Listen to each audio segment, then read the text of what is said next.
So welcome back, back to the video. Welcome back, YouTubers.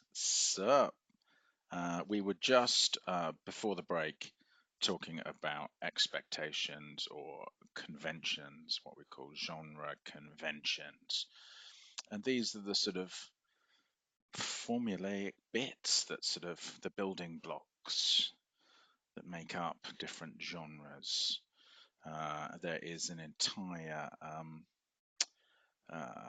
division or sort of discipline within literature that is based on the study of genre. And we've been introducing some of the terms like form or format, genre, subgenre, conventions. And here as well, we've begun to talk about other terms like subject, theme. Subject is what something is about. Theme is what the work, the text says about the subject. We'll do some more work on that as we go along. We start to talk about characters, and here we can see there are almost sort of basic types of characters. We didn't include a protagonist and antagonist there. And we start to talk about story, the difference between story and plot or narrative. Some of these terms are a little bit interlinkable according to what sort of perspective you come at literature from. And then we talked about perspective, point of view, narration, first, second, third person. And these are important terms. For next week, I don't want us to rush. I will be putting up a list of literary terms. However, personally, I prefer to work with them as we go along. We're going to repeat them, and so you should get used to picking up on some of these terms. You can also then go away and look at them up yourself. And if you can use them and recycle them in a productive manner through blogging and writing about what we're doing, and maybe even using description and narration as styles of writing, that will help you immensely. So again, we're only halfway through this PowerPoint, so I should probably push on so we have time for tasks and a good break this afternoon. I was going to ask you at that point, I was going to send you away and sort of talk about maybe genre conventions in certain areas. And I could ask you now, maybe to the text wall, what are some of the things that we would expect from fairy tales? If we see the fairy tale as a genre, a subgenre maybe of oral tales or storytelling. A happy ending, says Yala. I hope you mean that in the traditional sense of the word. Okay, interesting. I think that's a really good. You pick up on that there, yes. It is interesting because it's not always true, but I see what you mean. Yes, maybe in a Disney version.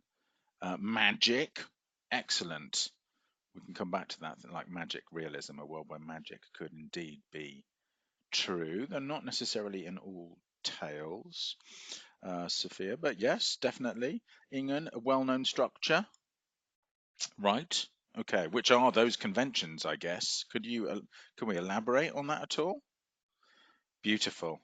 Formulaic language is something that I'm going to mention a lot today, and I've already been mentioning, and we're going to deal with that specifically. We're going to look at it as a bit of educational methodology and teaching method as we go along. Once upon a time, yes, or even once there was a man named Hans. Hans is always called that, isn't he, as well? So we've got formulaic language and repetition. By structure, Ingyun, maybe you could have meant that kind of repetitive language, that formulaic language, but maybe also, well, we'll come back to that, magic being involved. And there is a magical element to most fairy tales over folk tales, perhaps. And happy ending, Fiala. I think particularly when we look at the history of the fairy tales, because they've often been reinvented, haven't they, as well? So, book of the year. last year was Philip Pullman, very important young adult and fantasy teen author. Was what I've sort of outlined there for you, which is Grim Tales for Young and Old. And now I didn't put that down on the reading list because um, it's readily available. If you're interested, I have a copy. I think I've got a couple of copies actually, and I think it's also in the library, so it's something that's well worth looking at. This is an update on the traditional Penguin version of Grim Tales. Um, what I have done for you in a sort of flipped sense is I've taken the intro, the introduction and Pullman's intro from that book, and I've popped that into modules for you. It's only about, how long is it? The book's somewhere over here. It's only, I'm just going to try and sort of downsize it. It starts on page 9 and ends on 20, so it's basically 11 pages long. Okay, so it's not the biggest introduction ever, but it's got some really, really interesting points in it from an author who's considered, a truly important, an excellent author, Philip Pullman. I think you'll find an interview with him or him talking about things up on the YouTube channel, YouTubers. In his introduction, he does talk a little bit about, the Brothers Grimm and the history, Perrault, and the various collectors of fairy tales, and we can set it in a context of this sort of the Romantic period, the 19th century, and these people who began to collect folklore and oral traditions. But that's not what I want to focus on today, because that's a historical aspect that, to be honest, I think you guys can go and look up yourselves, and I can point you to certain places if you want to, and I can put up texts about that for you to read. Berketvedt, which I'll also put in the further reading list, has a chapter in her book, Literature in the Classroom, which is over there. Maybe I'll show it to you later. That's got quite a good few sort of first pages. I'll probably take pictures of that and post that for you if you want to have a little bit of a closer look of the historical aspect of the 1800s, Kristen, or 19th century, as I would call it. In the picture here is from Neil Gaiman's The Sleeper and the Spindle. And as you can see, we've got some potential a subversion of the traditional fairy tale, because that's kind of not the happy ending maybe Yala was imagining. It's a double page spread of some girl on girl action, which probably most of us wouldn't think belongs in the conventions of the fairy tale. Pullman picks out sort of 5 little areas, and so I just wanted to sort of bring those in and encourage you to read what he writes about it, because he's a great author. He's an important young adult author, and I want you to be aware of him, and I'm hoping that at least some of you will read his Dark Materials if you haven't done already. Has anybody read his Dark Materials?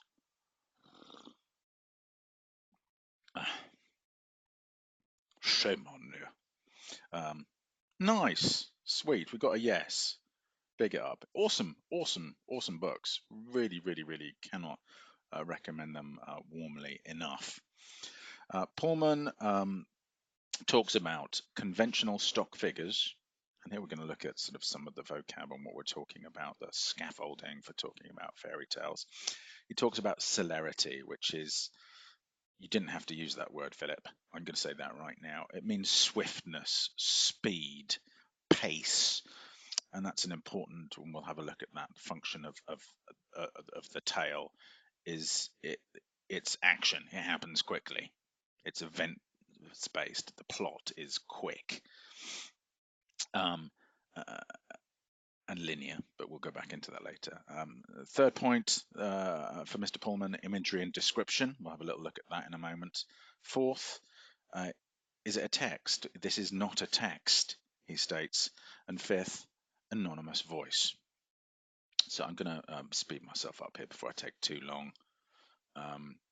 Point 1, characters in fairy tales, Pullman says, have no psychology, no interior life. Nothing is internalized, everything is externalized.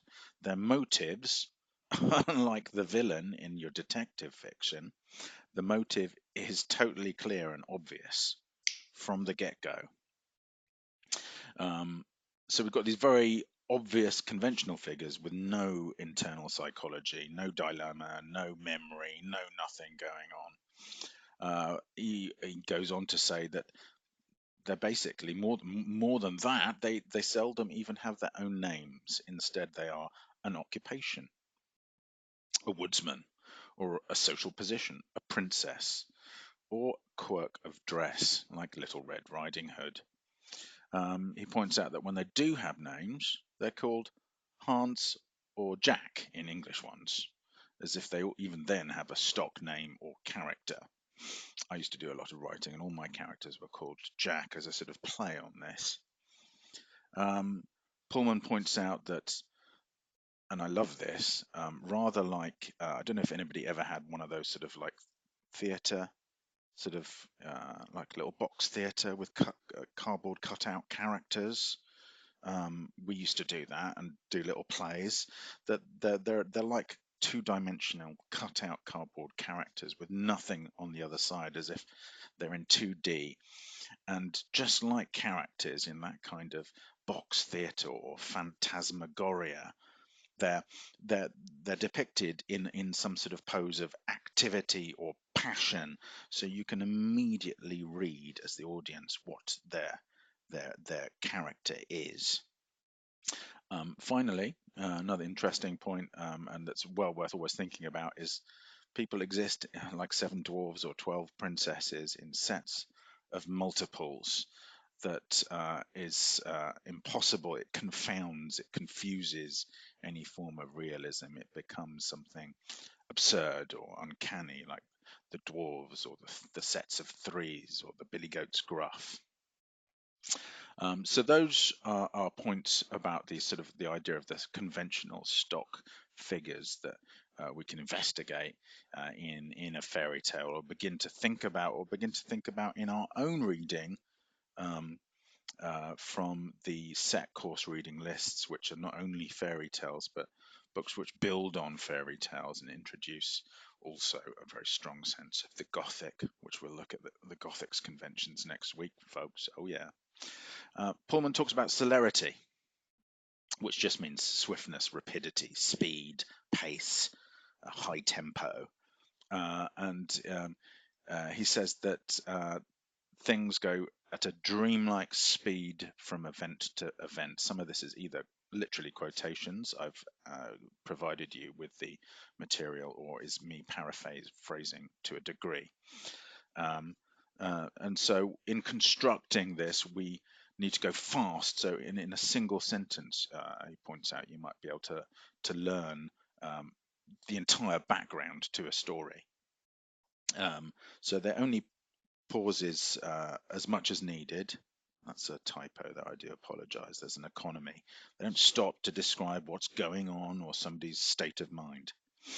Another aspect that allows this speed is Moreta's point about Once Upon a Time, that there's this constant use of formulaic language, which allows you to go straight into a tale at this sort of speed of action. Once there was a man who needed a wife, so he went to town.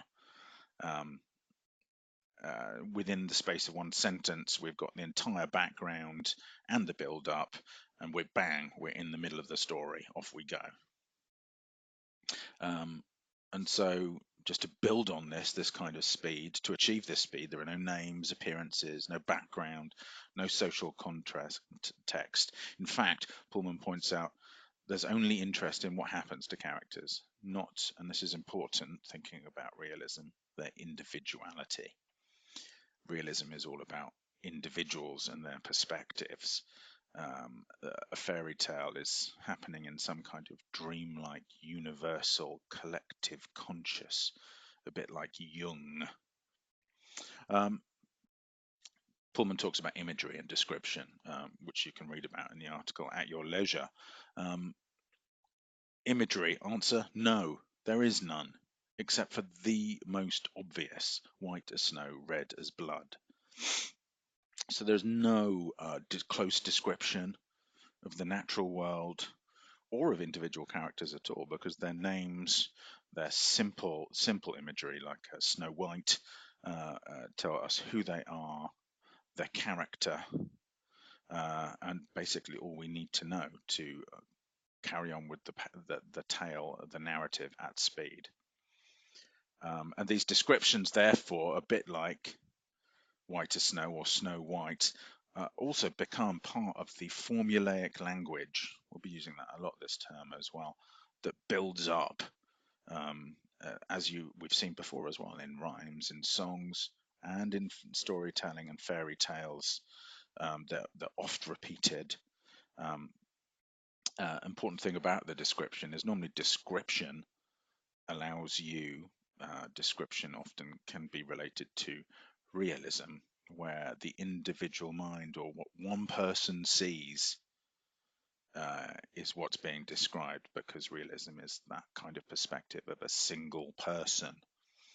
But here you've got no interest in uniqueness or originality at all, Pullman points out. Fourthly, he goes on to say that this is not a text.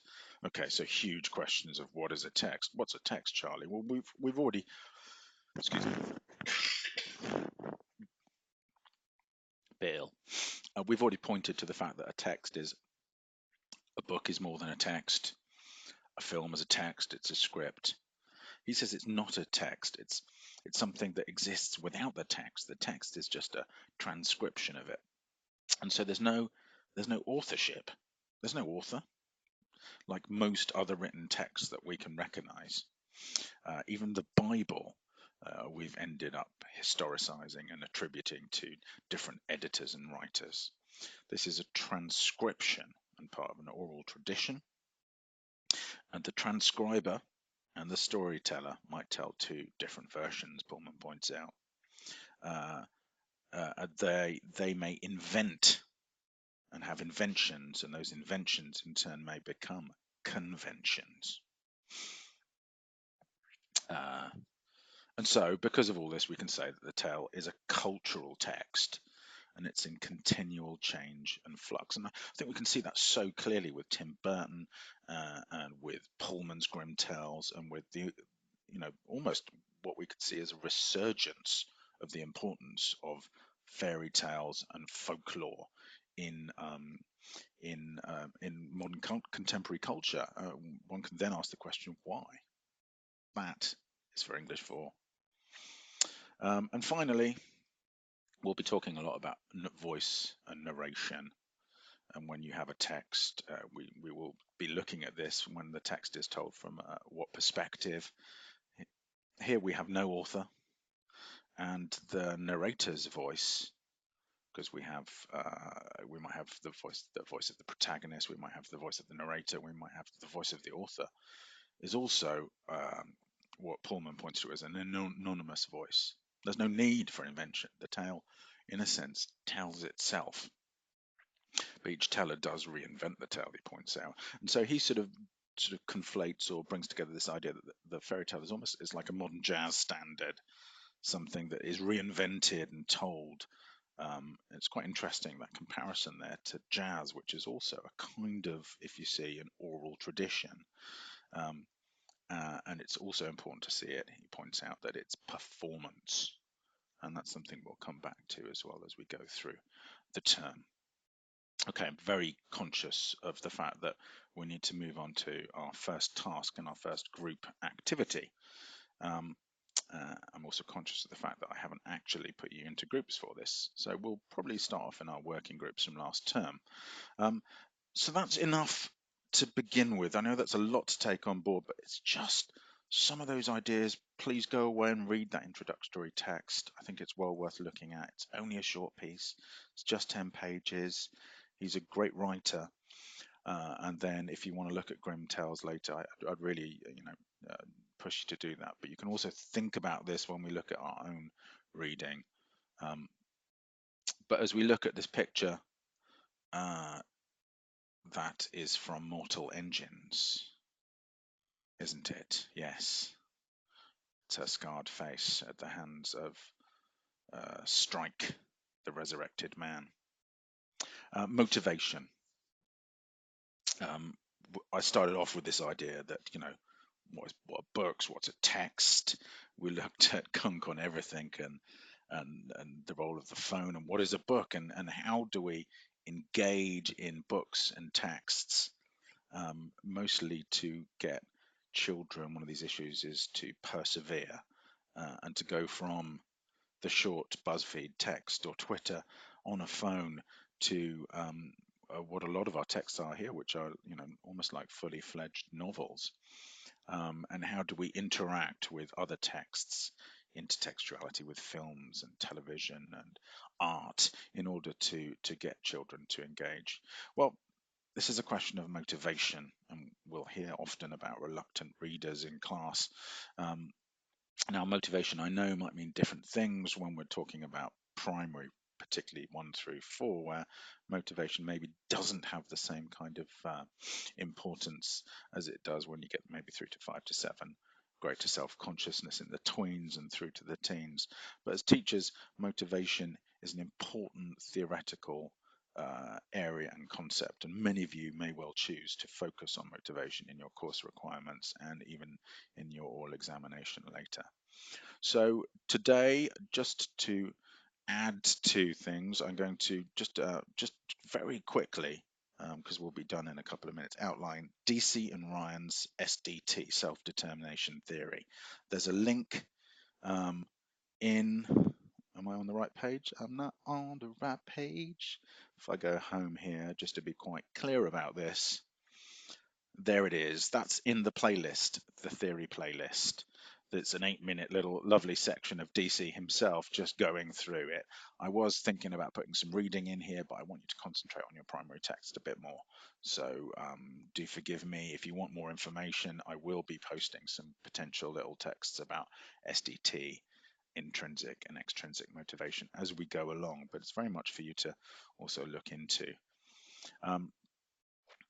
So he says in that little thing, it was important to think about types of motivation rather than amount.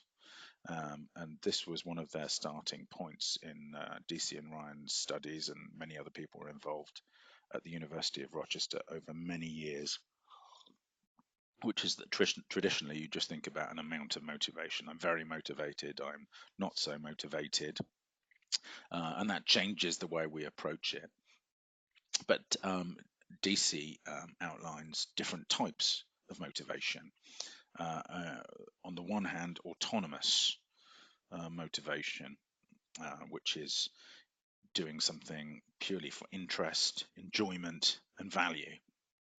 And this can sometimes be seen, or sometimes is used, as synonymous with intrinsic motivation, which will be up later, and a word we'll be using as we go through the term. And autonomous motivation, which is kind of like the updated version of the original intrinsic, extrinsic. The opposite of that is controlled motivation, and this is something we must all recognize as well, which is your motivation is external, and it's due to the fact that you will be rewarded or punished, or because you are obliged to do something. So they set up this typology, if you will, of motivation. Hoping you might have done this already with in Swedish PED, Norwegian PED. DC and Ryan then sort of said that it's important to understand that there are universal basic needs. And here, next to this lovely little picture of Neil Gaiman's Coraline in a psychological fairy tale, is those 3 needs, which is competence, that you can actually do something, knowing that you can do something here. Relatedness, the feeling of caring and belonging to a group. And thirdly, autonomy, the ability to act on your own freedom and liberty, at your own volition. So that's one the important sort of base, these 3 psychological needs that we can think about in terms of motivation, and the 3 areas that maybe we need to work or that we have this sort of sense of being able to do something, be able to be part of a group, and also being able to actually take responsibility and self-determine, and self-determination theory. This idea of self-determination or autonomy is taken from politics, and you can think of sort of the Palestinians' battle for self-determination as a people and state. Finally, just in this sort of introduction of SDT, they then add to that this idea that Ryan adds to this intrinsic, extrinsic opposition or dichotomy. Okay, posh word. And intrinsic is like the autonomous, extrinsic is the controlled. Um, but Ryan argues in a later study that there's something that he calls integrative, and that's that extrinsic motivation for reward or punishment can become internalized. And just as something might start off as something you have to do, perhaps in school you can think of now in your own studies, where you are basically carrot and stick, reward or punished, into taking part and doing activities, that those activities that initially are extrinsic can be integrated into your own autonomous motivation and can be internalized.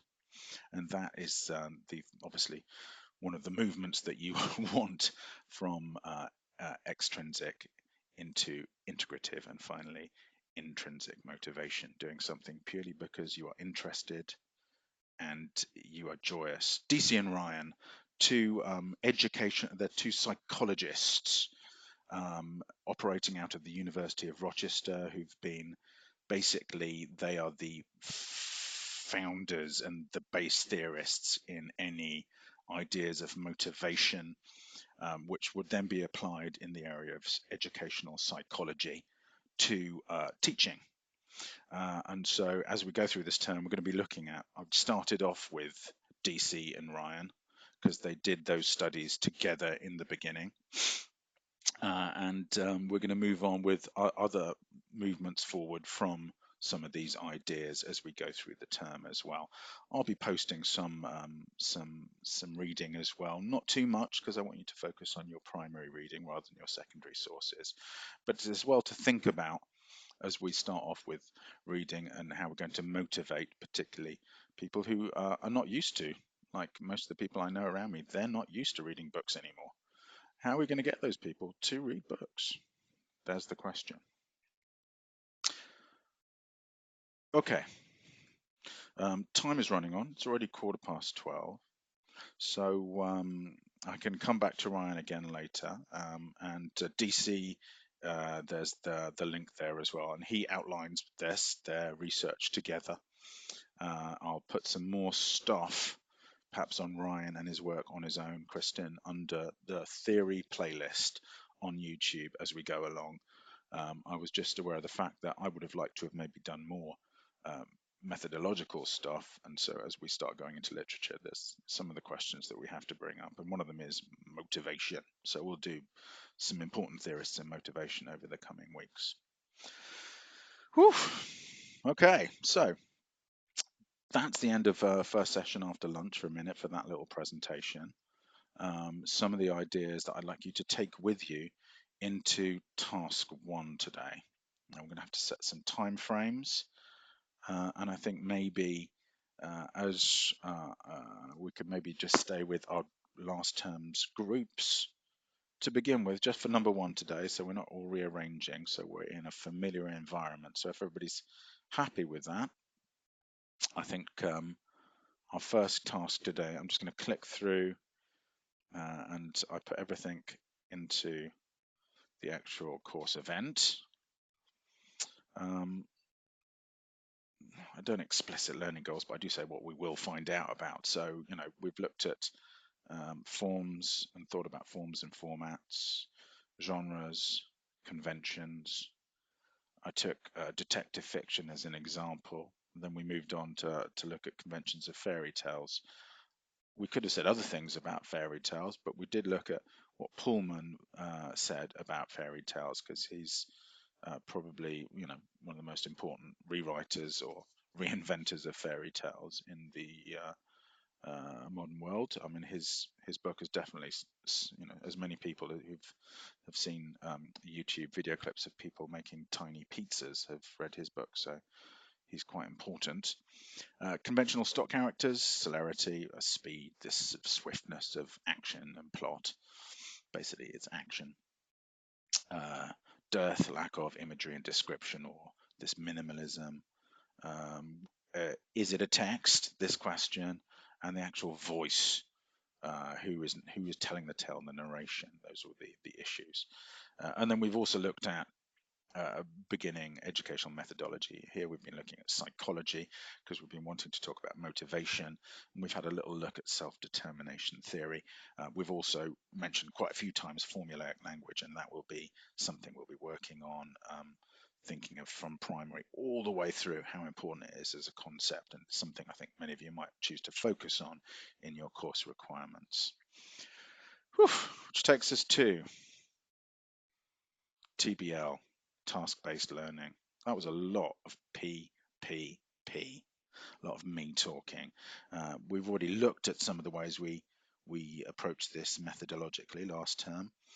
Now, what I'd like you to do is to sit back and relax into something and a form that you know quite well, which is TBL, or Tasks for Today, in which I want you to explore your own competence, relatedness with your group, and autonomy in terms of deciding what you are going to do. And I'd like you to look at your tasks section, create Google Docs doc. Google Docs doc in English USN is number one. Always do this. I will not be coming round to your groups, because one of the things that I did take away from last term is me going around from group to group. Even though it's a bit weird that I don't have enough contact with you and I'd like to talk to you more, it doesn't work. It's not good enough in terms of feedback. So one of the things we'll be doing here is when we're doing oral discussion in groups, and that's a fundamental part of this term, we'll be looking at structured discussion. Structured discussion is what you do in your oral exam. It means you take notes, you prepare yourself, you have those notes, and then you deliver orally, but with support. Okay. So you don't have to sit there, you don't have to blank out, you don't have to go through any of those bits at all. So in task one for today, it's called Book Club again. Yay! Remember Book Club, it's where it all began. What I'd like you to do is I would like you to go into your existing groups from last term. I think did you call them your Norwegian groups? I can't remember. Anyway, I'd like you to go into your group room. I'd like you to get out what your choice of set text is, or maybe you've got more than one. You've got one that you should have maybe chosen, or maybe you've looked at others.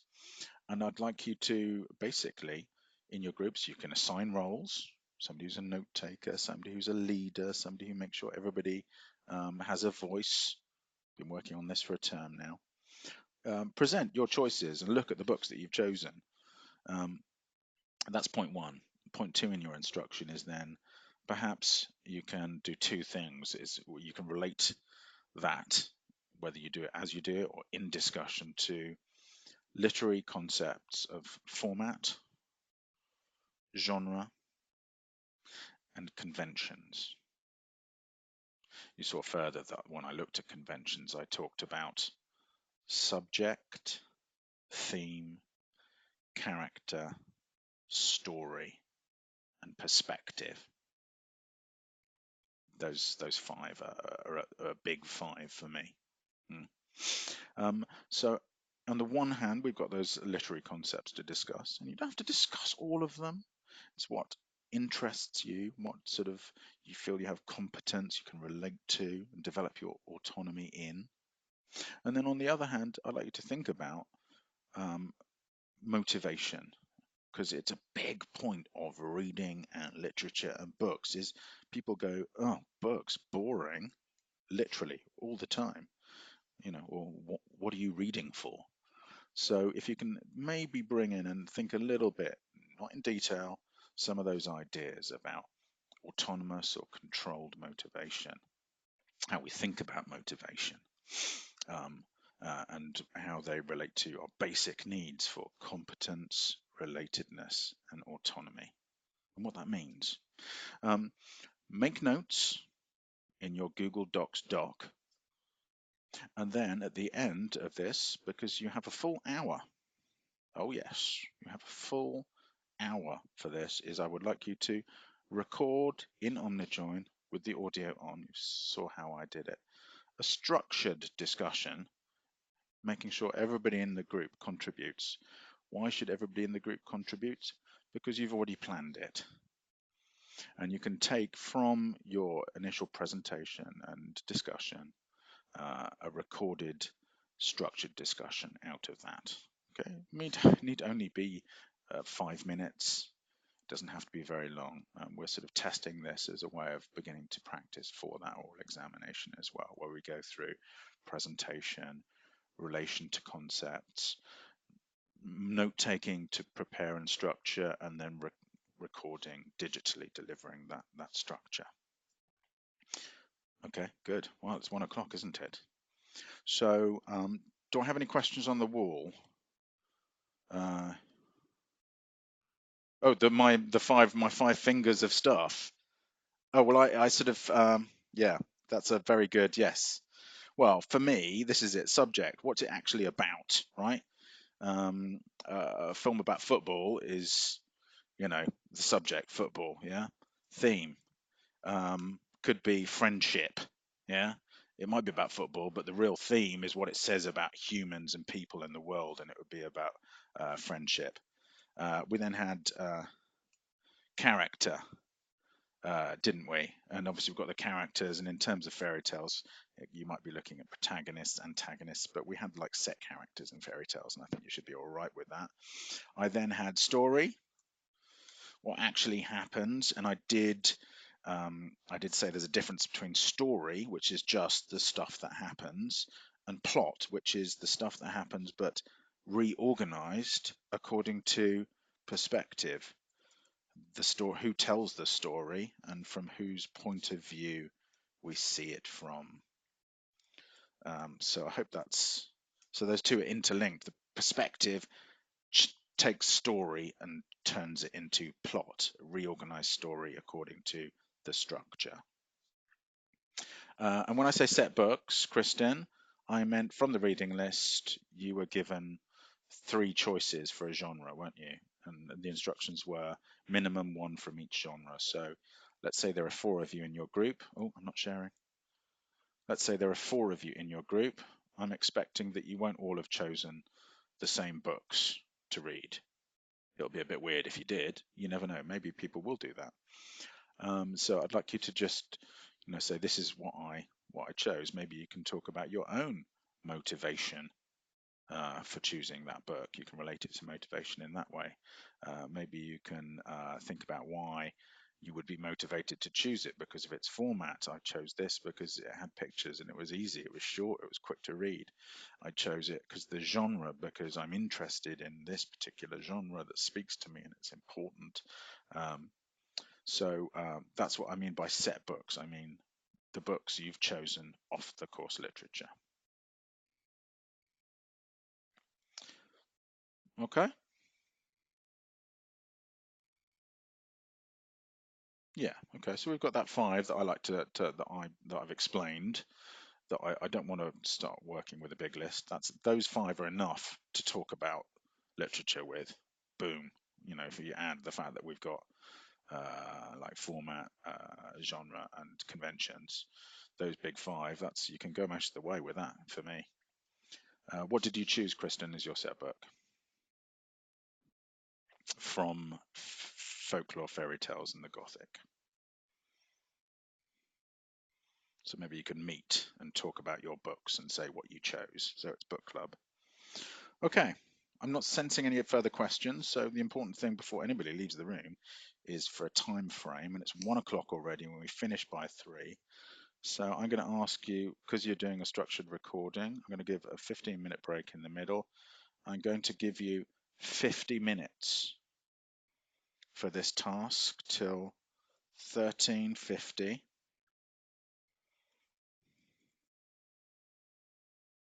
No, just oh, Yala, you always rush ahead.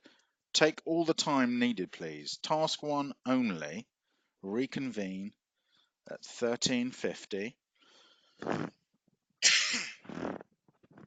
wherever you've got to. Okay. Then we're going to set a 15-minute break, and then I'm going to give you another 50 minutes to do task two, or maybe 55. Okay. Set up your Google Docs, and I will come in and be looking at it in about 5 minutes. Make it so.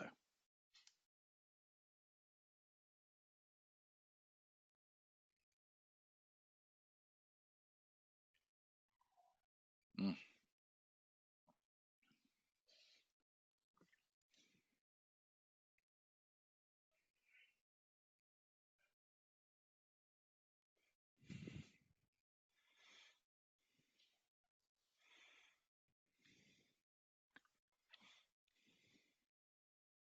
people slowly filtering out of the room.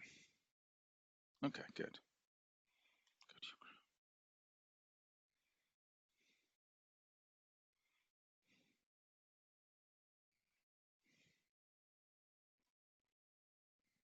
That sounds friendly, though.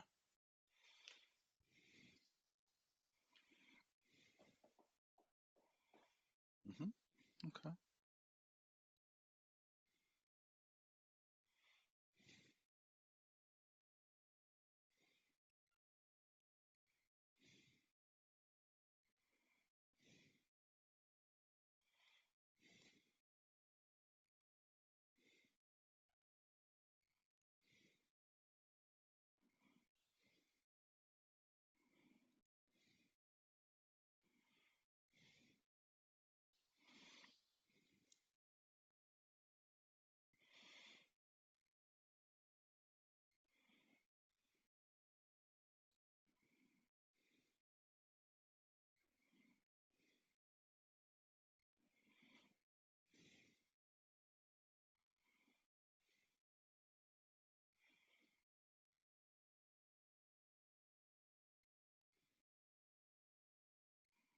Can I stop it on there?